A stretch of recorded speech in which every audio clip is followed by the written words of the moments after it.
Yeah, today we at shop number 2. Had to come out here to Connecticut. The folks in Long Island seem that we want to be bothered, so I'm out here.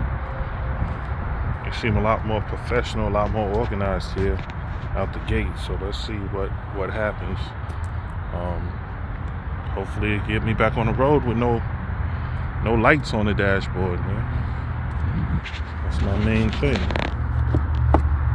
So, you know, lock me out my own truck. Yeah, so that's where we at with it. Gotta get back on the road. I'll check back in.